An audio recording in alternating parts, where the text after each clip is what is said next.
of the craziest trips of my life. I went to Pamplona, Spain, and I ran with the bulls at the San Fermin Festival. And overall, it was a really good experience. Well, it's a major cultural event, so there's bull running, but in addition to that, there's things like a fireworks show, there's day parties, there's tons of people off work just celebrating San Fermin. So I started off in the city of Madrid and headed pretty quickly from Madrid down to Pamplona. And I wanted to get there quick just because I wanted to settle in and start exploring the city. I had some trouble with the trains, and this is something you need to know if you're going to go to Madrid or Barcelona, but there are two different types of tickets that you need to navigate the trains. Okay, I had to go get my wallet because I still have the two tickets that I used to navigate the trains in Spain. These were the two I needed. This is what I needed to navigate Madrid. This is what I needed to get from Madrid to Pamplona. And while the trains can be counterintuitive for gringos, you know, people from the US who don't really speak Spanish like that, just ask for help. The people of Spain are incredibly kind. They're incredibly helpful. And so I found myself asking for help either by somebody actually like working in the train station or just an unlucky stranger who I had to approach and hablas inglés my way out of this train confusion. So if you're like me and you run into any trouble at the train station, just ask people for help. But I ended up riding the train from Madrid down to Pamplona, and first impression, it was like, you know, kind of small town vibes. Yeah, I mean, first impressions, this place is absolutely stunning. Kind of small town vibes. I wasn't able to get an Uber, and I tried to find a taxi to get from the train station to my Airbnb, but there wasn't one. Couldn't find one. I'm still looking on the street trying to see if I can pinpoint a taxi, but that's okay. Right now I'm about to take the bus over to my Airbnb, and I'm about an hour late for check-in. I mean, it's 9:13 right now. The latest I can check in is 9, and I'll get there at like 9:45. So we're gonna see if I'm even able to get into my Airbnb tonight. I liked it. I thought it was very beautiful, very gothic. It kind of reminded me of Buenos Aires a little bit, if anyone's been to Argentina. But very, very beautiful kind of small town vibes. Like the bus system is really good in Pamplona. If you're going, you gotta really like plan to take the bus. And luckily you can use Apple Pay on the buses. And I had the same experience in Madrid. I was able to use Apple Pay on the buses. I just couldn't use Apple Pay to get on the train. And for me, you know, that was irritating. I'm not gonna lie. That was extremely irritating.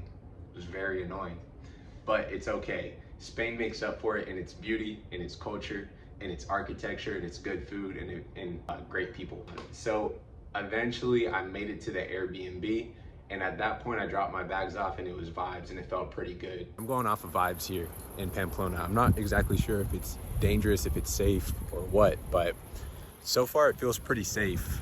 It feels good walking around here. It's very beautiful. It's kind of late at night, but I see some people walking around. You know, people tend to leave you alone, and that's a good thing. But yeah, just went to like the little corner market, and now I'm trying to find something to eat, so I'm gonna get a shawarma.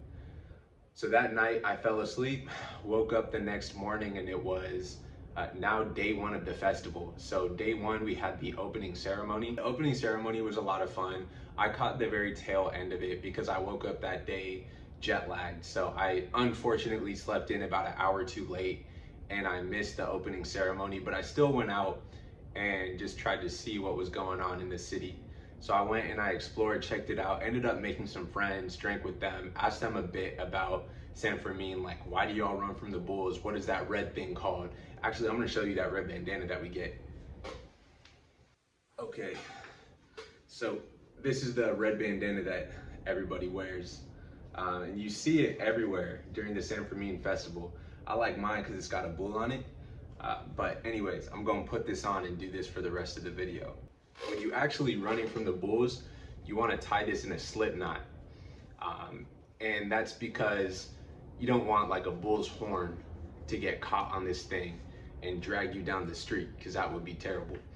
But anyways, I made friends. I asked them like, what's up with the red thing? Why do you guys wear this? Se llama el rojo, this thing, the neck, the bandana. Sí. Red. ¿Cómo se Pañuelo, llama? pañuelo. Pañuelo. Pañuelo ese. Ah, ok. Pañuelo. Yo necesito uno de esto. Quiero comprar por... The buy if you only on the bar. Ah, ok. Si quieres luego miramos. I really wanted to get to know the culture, really wanted to get to know the people of Spain, because I'm absolutely fascinated by San Fermin. You know, what an incredible cultural event. So day one was really the opening ceremony, parties, like day parties throughout the day, tons of people out drinking, celebrating in the streets, and that was a ton of fun to be able to see and experience. On the night of day one, there was a fireworks show, and that was incredible. And at this point, I'm asking myself, you know, should I run with the bulls? Should I do it? You know, I came all the way out here, I might as well do it, but I'm gonna be lying if I say I wasn't nervous for it. So I was definitely nervous to run with the bulls. Day two, that's when the actual running of the bulls starts. When you think of this bulls festival, you think of bull running. That happens actually on day two. Day one is just a party. Day two is where the actual action happens. I wake up and I walk to the bus stop. Early in the morning, I'm only off an hour of sleep. And I wait for the bus, it comes and picks me up. I'm on there, I'm just looking out of the window, you know, kind of too tired to be nervous, also very excited. I felt a lot at this point, kind of, you know, this anticipation sort of feeling. Get off the bus and I ended up meeting these guys who are all from the US, they're from the States, and they're about to run with the bulls as well. You want to stick with people that you're about to run the route with, because you can learn from them, they can learn from you. Some people that I had talked to walked the route the previous day, so I could kind of ask them what it was like.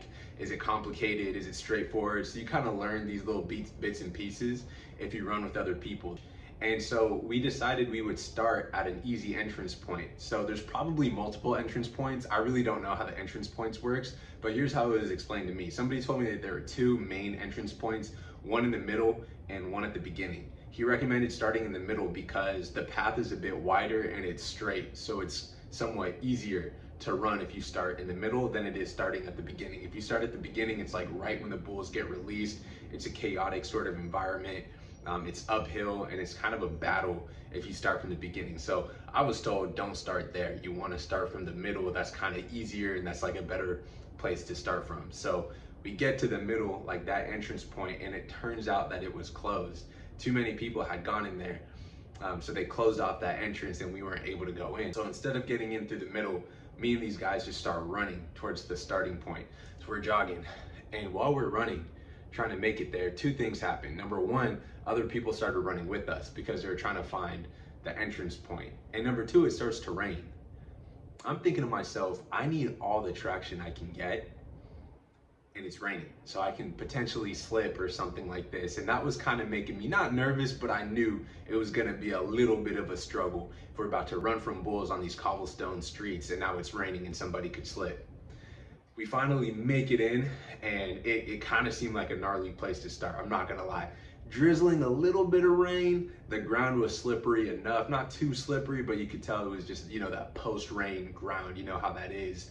And on top of that, we were starting at a location that was at the bottom of a hill. So eventually we just walked towards the area that we wanted to start, and we got stuck because the crowd was so dense. We could not keep pushing through it. As much as we tried, we were absolutely stuck where we were, and we just had to stand there waiting. So we stood there, we waited, and directly ahead of us was a turn. I couldn't see where it went, but it veered off to the right. And the guy next to me, I don't even know who this is, the guy next to me told me, that's Dead Man's Corner. So apparently that turn, like off to the right, that's Dead Man's Corner. It's somewhere in the middle of the route. And you don't want to start in Dead Man's Corner because the name implies tons of injuries. So, you know, that's obviously not an optimal place to start. But I told our guys, it was just like, hey, we might have to start from here. You know, it's not what we want, but we can't push through, so we might just have to start from here. Long story short, man, we were able to just loosen up. The crowd started to loosen up. We were able to walk around Dead Man's Corner, and we started in an optimal place. How you feeling? Nervous.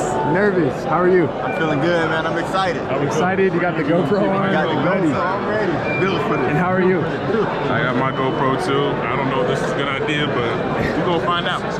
Good luck. You feeling good? feeling good. Feeling good. I'm feeling optimistic. How you feeling? I'm feeling good. I mean, it's a crazy thing to do. It's a once-in-a-lifetime thing, so I'm excited for it. Yes, sir. Yes, sir. Yes, sir. So a lot of people were worried about sneaking cameras into the event because there's a rule at San Fermin that you're not allowed to bring any cameras. We were able to bring in phones, GoPros, anything you can fit in your pocket is fine, but they really mean like big, bulky equipment. And a friend of mine, a guy who I had met there, had one of those GoPros that he strapped to his chest. So that got confiscated. So they just took it from him. He ended up running the race, but he didn't get to use his GoPro. And that's like extremely unfortunate, you know, because who wants to get rid of their GoPro? Finally, a loud cannon bangs. And let me pause time here just for a moment. By the way, when you're in the race, all up the walls are people just looking at you from their apartments. There's a wall of apartments on each side of you. So there's a lot of people just looking down, videotaping people. You could just see them having a great time. And I thought about it, and you know, if you don't do the race, you go to San Fermin and you check it out. It would be very entertaining to have an Airbnb that looks down on the route. So now a loud cannon, a bang goes off, and we know that the bulls are coming. And as they approach, I remember I felt the ground shaking. Ground was shaking. It's like thunder. Boom, boom, boom, boom, boom, boom. You know, felt it. And I was getting a little bit nervous, but also it's go time. I remember the chaos was so crazy. All right, it started.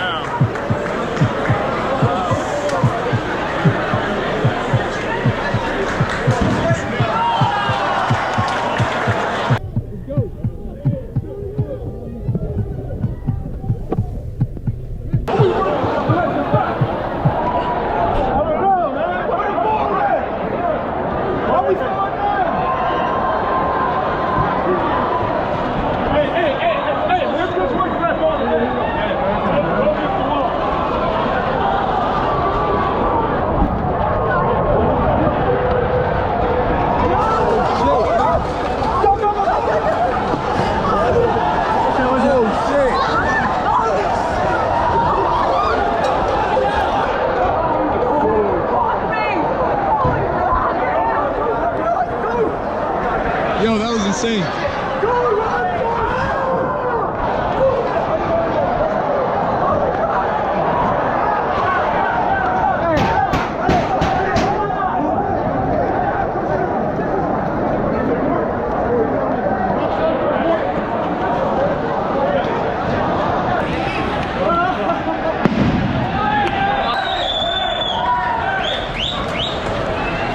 Primer encierro muy emocionante que han protagonizado los bastados marchar abriendo manada con dos por detrás, lo cual momentos de el primer encierro también ha facilitado la oportunidad a los motos de protagonizar muy bonitas carreras.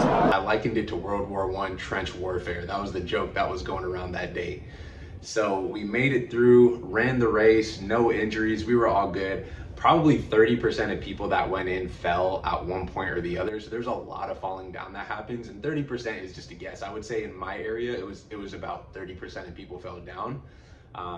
But I think throughout the race, maybe it's more in some areas, less in some areas. We ran through, and if you make it out unscathed, it is absolutely the biggest adrenaline rush and thrill and peak experience that you can have. And so the path empties directly into an arena. So we went in there, the bulls were like tossing people around. That was a lot of fun to see. Once again, I was unscathed, I was good. And we celebrated the rest of the day with a huge party. So that's it. After that, I went and I napped. Felt so good to pass out. Heard other people's stories. Oh, did you see when this happened? Did you see when that happened? So overall, it was a peak experience and I loved it. It was really fun running with the bulls in Spain, and I'm already excited for the next adventure. All right, guys, I only got 1 subscriber, so this is actually pretty cool for me. You know, 1 subscriber, it kind of feels like an accomplishment or a milestone for me. So we are a boutique YouTube page, probably the smallest channel on YouTube, and I kind of like that. But let's get to 10 subscribers. What do you say? All right, guys, peace.